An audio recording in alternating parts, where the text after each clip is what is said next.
Embora o conceito raça não exista do ponto de vista da ciência, o racismo marca presença no dia a dia do nosso país.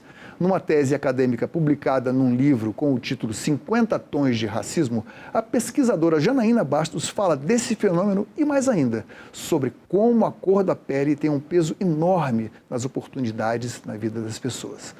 Bem-vinda, professora, muito obrigada por vir aqui ao nosso programa. E eu começo perguntando como surgiu a ideia de colocar esse título que remonta a um outro livro, um romance superficial e numa tese de maior importância para a nossa ciência, o título, 50 Tons de Racismo. Bem, na realidade, eu fiz a tese na Faculdade de Educação da Universidade de São Paulo, e aí esse título, 50 Tons de Racismo, ele veio com a proposta da editora Matrix, que publicou o livro, o editor Paulo Tadeu. Por quê? Porque a minha tese, ela mostra a complexidade do problema racial que nós temos no Brasil. Porque nós não podemos pensar o Brasil a partir de uma perspectiva de polarização racial entre pretos e brancos, mas na realidade nós temos aí um grande intervalo de pessoas que estão nessa identidade mestiça, muitas vezes alocadas como pardas, e isso não as isenta de sofrerem o racismo.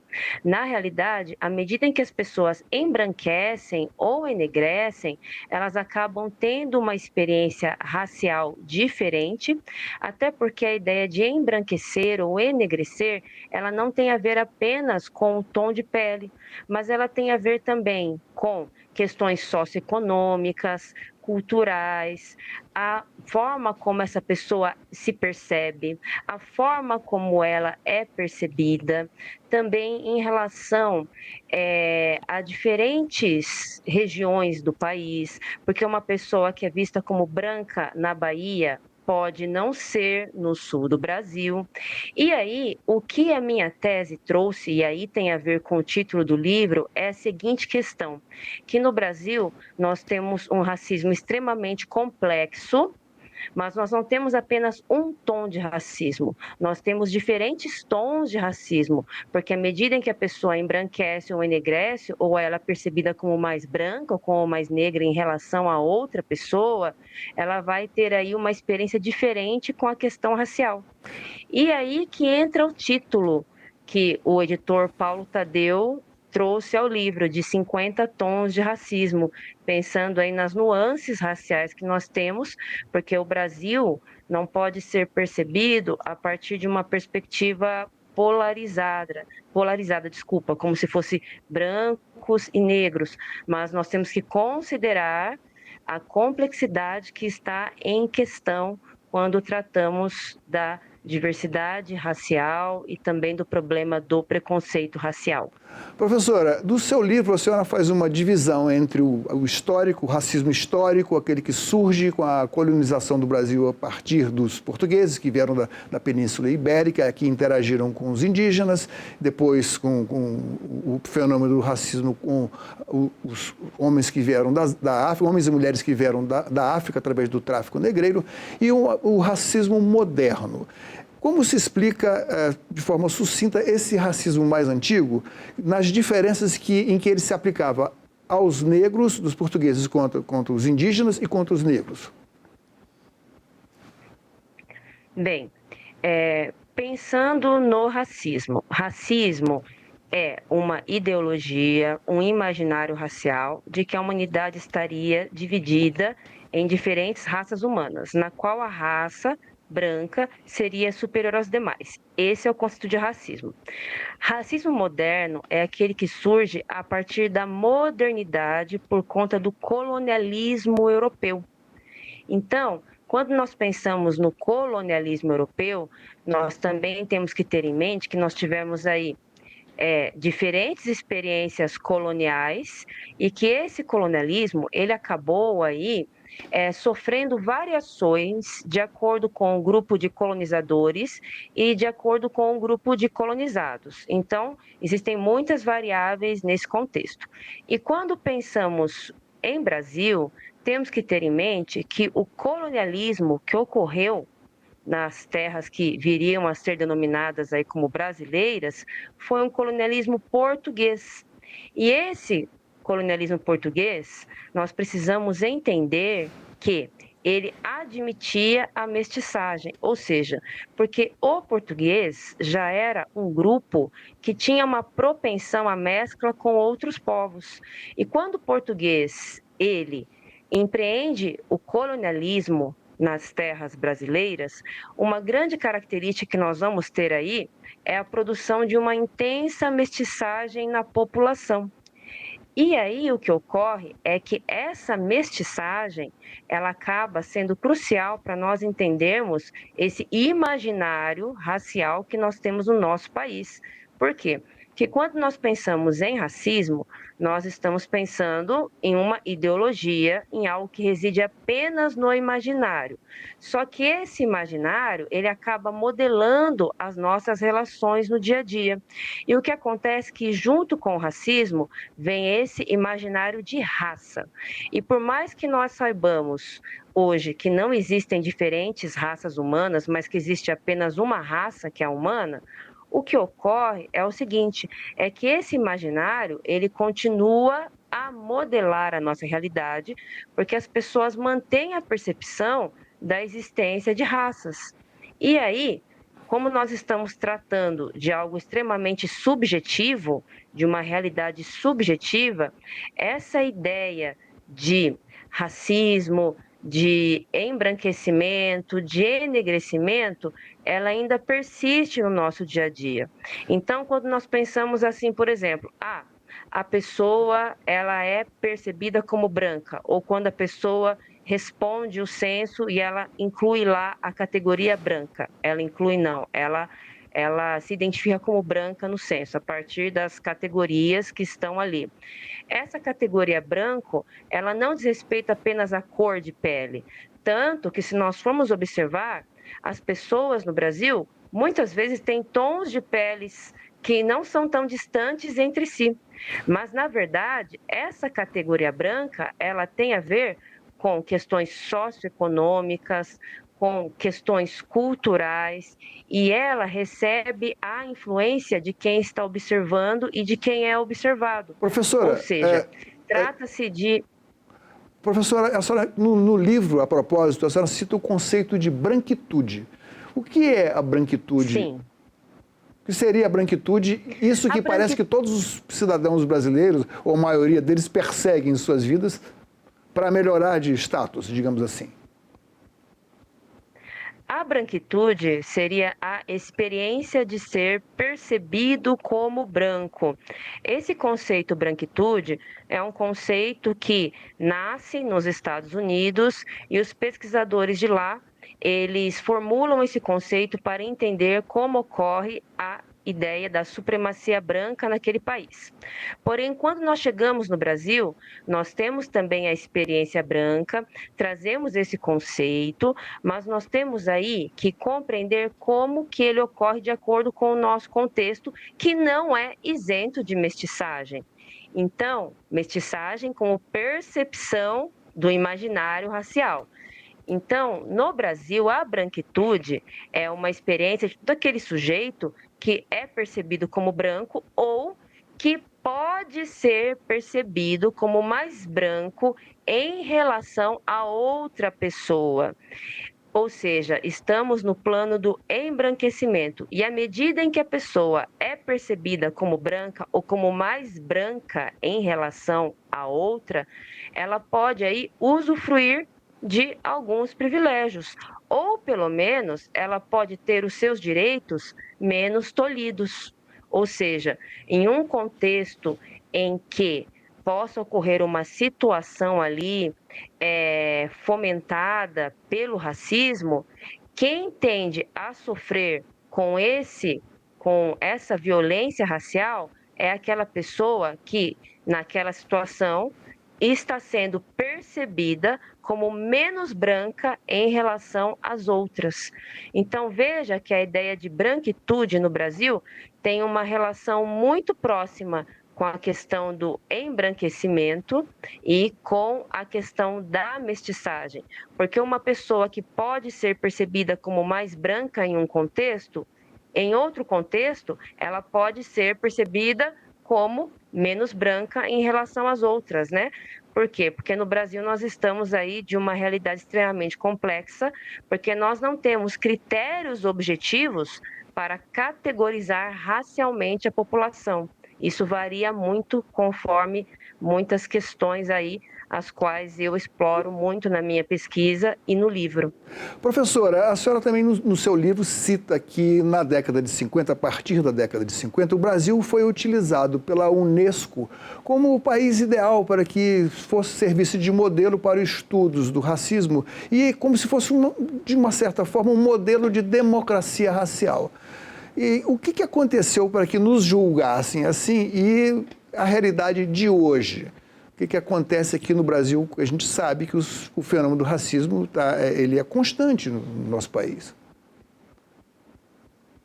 Sim, o Brasil ele foi tomado como modelo de relações raciais isentas de preconceito, justamente por conta do discurso da mestiçagem.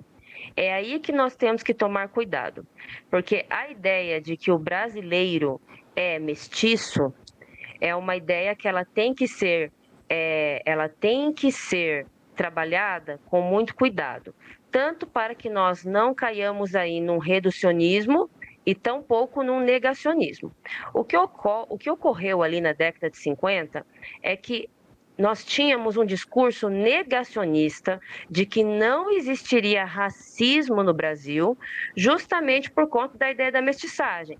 Bom, se no Brasil não há uma linha de cor intransponível e as pessoas elas podem ser percebidas como brancas em diferentes contextos, não há uma divisão rígida da sociedade entre pessoas brancas e negras, então isso seria um sinal de boas relações, porque todos seriam mestiços. Então haveria um discurso aí de harmonia racial, porque o racismo ocorre de forma velada, ocorria e ainda muitas vezes ocorre. Mas o que aconteceu foi que os pesquisadores do projeto Unesco levantaram dados, fizeram aí inúmeras investigações e ficou evidente que no Brasil havia sim racismo. Só que o que ocorre naquele momento foi o seguinte, que esses pesquisadores, Carlos Rosenbaum é da década de 80, no caso Florestan Fernandes, Roger Bastide, o que eles perceberam foi que existia racismo, só que era muito difícil categorizar a população a partir de segmentos rígidos, como pretos e brancos. E aí o que ocorre é que nos estudos deles, mesmo eles admitindo ali que existia uma camada intermediária, que não estaria nem nesse extrato negro e nem branco, mas que, ao mesmo tempo, teria uma experiência diferente em não ser nem totalmente privilegiado e nem também sofrer com o preconceito, o que ocorreu é que eles não tiveram elementos ali para categorizar essa população. Então, eles acabaram dividindo a amostra entre negros e brancos, tanto que os estudos deles, né, trazem essas questões negro e branco no título e gira em torno disso, embora quando nós vamos recorrer a esses estudos, nós percebamos muito claro aí que tem essa questão, mas a dificuldade de categorizar, né, fez com que essa amostra fosse tomada de maneira polarizada. E aí o que acontece com esses estudos, nós pudemos aí sair do negacionismo. Então, peraí, ficou evidente que existe racismo, preconceito racial no Brasil, e isso não pode ser negado. Então, saímos do negacionismo. A grande dificuldade é que hoje nós continuamos tendo aí a experiência do racismo, da ideologia racial no nosso imaginário brasileiro, porém, nós estamos caminhando para uma perspectiva reducionista na hora de interpretar esse problema. Por quê? Porque na medida em que nós acabamos não considerando aí as variáveis que tornam o racismo brasileiro muito complexo, nós podemos muitas vezes acabar negando essa figura do mestiço, do pardo, e caindo numa lógica muito polarizada que não nos ajuda a entender a complexidade do problema. A E que se propósito, ela não nos ajuda, também a, se ela não nos ajuda a entender, também não nos ajuda a resolver. Ok, a propósito desse tema, desse aspecto que a senhora acabou de falar, como a visão de nós por nós mesmos. O questionário do IBGE, por exemplo, o questionário do IBGE, durante um determinado tempo, utilizou a terminologia, a classificação mestiço, depois voltou a utilizar pardos. E a gente tem voltado os olhos para essa questão porque um número cada vez maior de pessoas aqui no Brasil não se classifica como brancos, e sim como pardos. Queria que a senhora comentasse isso. Que crítica a senhora faz a essa terminologia empregada, a classificação nos questionários do IBGE, historicamente, e como é que nós estamos hoje? O brasileiro está se aceitando mais como pardo ou isso não serve em nada para reduzir essa dificuldade de ascensão social que as pessoas não brancas têm? A grande complexidade, ela reside justamente na figura do pardo. Por quê? Porque muitas vezes as pessoas, elas acabam indo para essa alternativa na hora do censo, porque há o seguinte raciocínio: bom, eu não sou branco e também não sou preto, então devo ser pardo. As pessoas tomam essa categoria como uma ideia intermediária, uma classificação intermediária. Porém, no dia a dia, nós sabemos que esse termo pardo é pouco utilizado, porque muitas vezes as pessoas elas acabam recorrendo a outros termos que fazem parte do cotidiano. Ah, é um moreno claro, um moreno escuro. Ou seja, no Brasil existem assim N terminologias de como as pessoas se classificam no dia a dia. Só que qual que é a grande questão? Eliminar o termo pardo do censo também não seria uma alternativa, pelo menos se ela não fosse substituída por uma outra categoria intermediária. Porque justamente como as identidades no Brasil, elas não caminham numa lógica polarizada, só brancos e negros, como nós não temos essa perspectiva no dia a dia, as pessoas se veem de outras formas, pensando nessa lógica, brancos e negros, se veem muitas vezes entre um extrato intermediário. O que acontece é que se nós tirarmos essa categoria, ou pelo menos não houver aí categorias intermediárias, a forma como as pessoas irão responder o censo não necessariamente vai corresponder à realidade. Então, nós estamos diante de um desafio e o caminho para nós superarmos esse desafio, pensarmos aí em soluções sobre as questões da categorização racial, é justamente nós termos aí esse espaço para reconhecer que essa categoria intermediária ou essas categorias intermediárias, elas existem, e aí a partir disso que nós possamos pensar em soluções, porque justamente, muitas vezes, quando a pessoa responde o censo, ela está pensando em questões relativas à cor. Porém, a própria ideia de cor é extremamente subjetiva, porque nós não estamos diante de um dado complexo. O que está por trás da ideia de cor são questões raciais, evidências de um imaginário racial.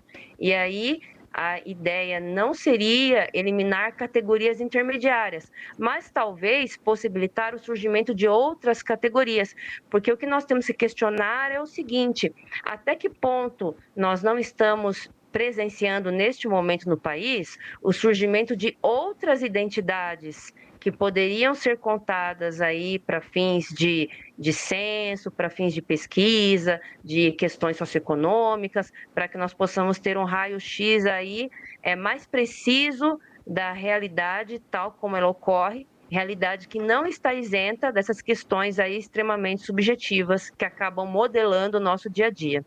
Eu fiquei extremamente curioso e com muita vontade de conversar com a senhora por algumas questões que são quem se intitula pessoa em questão, na posição de julgar quem não é branco, ou seja, quem no vestibular das faculdades, em oportunidade de emprego, faz uso das cotas, muitas vezes isso é uma questão muito polêmica. Que posição a senhora tem com relação a isso aí? Nós devemos mudar de conceitos? Qual seria o atributo principal dessas pessoas que fazem julgamento de quem merece ou não participar das cotas por causa da cor? A questão do julgamento racial das cotas revela como nós estamos diante de um racismo extremamente complexo e como as identidades raciais no Brasil, elas passam por questões muito subjetivas. Se nós formos olhar no próprio escopo da pesquisa Unesco dos anos 50, nós vamos ter aí os estudos do Marvin Harris, no qual ele chega à conclusão de que não há um cálculo preciso para identificar racialmente alguém no Brasil. E ele faz isso a partir de pesquisas nas quais mostra-se fotos de crianças e pessoas de um mesmo nível socioeconômico cultural acabam atribuindo vários termos para poder classificar aquelas fotos daquelas crianças em questões raciais. E pensando em toda essa subjetividade, essa questão do julgamento das cotas revela justamente como nós precisamos pensar em soluções para ter aí, cada vez de forma mais assertiva, a questão a questão do reconhecimento étnico-racial. Por quê? Quando nós pensamos aí no julgamento das cotas raciais, pelo menos em termos de concurso público, nós temos uma portaria do Ministério do Planejamento que diz o seguinte, que essa banca ela deve ser composta por 5 indivíduos que abranjam aí a diversidade brasileira, de preferência pensando em diferentes regiões, e esses 5 indivíduos eles vão fazer esse julgamento ali de aferir o pertencimento que a pessoa declarou. Então, a pessoa faz a autodeclaração e essa banca vai verificar a veracidade dessa autodeclaração. Isso é um ponto. Porém, o que acontece é que essa portaria diz que serão tomados apenas critérios fenotípicos, ou seja, fenótipo, cor de pele, formato de lábios, narizes, textura de cabelos. Só que essa portaria não indica, por exemplo, quais são esses critérios fenotípicos. Ela diz que essa aferição vai ser feita apenas pensando em critérios fenotípicos, mas ela não estabelece quais são os critérios fenotípicos. E aí temos 5 pessoas que devem ser de grupos diferentes, que vão aferir com base em critérios fenotípicos, que não são determinados quais, sobre qual é a veracidade daquela informação. E a portaria ainda diz o seguinte, que em caso de dúvida, vai prevalecer a forma como a pessoa se identificou. Ou seja, mesmo tendo aí 5 pessoas de pertencimentos diferentes, de experiências diferentes, ainda pode haver dúvida e, no caso de dúvida, vai prevalecer aquilo que o candidato colocou. Porém, nós estamos pensando em critérios fenotípicos, ou seja, até esses critérios fenotípicos, eles não gozam de uma objetividade, porque o critério fenotípico, ele é um aspecto da forma como a pessoa é identificada no Brasil. Professora. E aí, a forma como essa pessoa é percebida depende de acordo com essas variáveis que acabam modulando, inclusive, o critério fenotípico. De acordo com o que a senhora escreveu no livro e acabo de afirmar agora, eu não me interprete, não me corrija se estiver errado. Um candidato na Bahia, ele poderá ser encarado diante da comissão julgadora como um branco. Mas no Rio Grande do Sul, por exemplo, que é a região, ele poderá ser julgado como merecedor das cotas. É possível isso? De acordo com o que está escrito lá no seu livro? Sim, é possível, tanto que nós temos aí no histórico das bancas de aferição, pessoas que em um momento foram classificadas de uma forma e quando foram fazer aí banca, passar por outro processo seletivo, foram classificadas de outra forma. E aí é que é a questão, porque nós não temos critérios objetivos para fazer essa aferição, não há um consenso objetivo, estamos sempre diante de critérios subjetivos. E justamente por estarmos diante de critérios subjetivos, que nós precisamos discutir essa questão e pensar aí em como tornar essa aferição de uma maneira mais coerente possível. Nós temos, por exemplo, um caso que ficou muito conhecido dos gêmeos que se candidataram às cotas raciais, assim que as cotas raciais surgiram na universidade, na UNB, e um foi considerado dentro do padrão para usufruir das cotas e outro não. E aí, o que acontece é que, neste ano, um desses gêmeos, que foi justamente aquele que foi considerado como dentro do padrão para usufruir das cotas, ele prestou concurso público e, na banca de aferição, ele foi percebido como não integrante do padrão, sendo que ele foi percebido na universidade como alguém que poderia usufruir das cotas. E então, assim, como não há critérios objetivos, tanto para a classificação racial no Brasil, nós não conseguimos aí muitas vezes ter critérios objetivos para a aferição da banca. Professora, lhe agradeço imensamente, foi um prazer conversar com a senhora. Mais uma vez, repito, li seu livro de uma tacada só.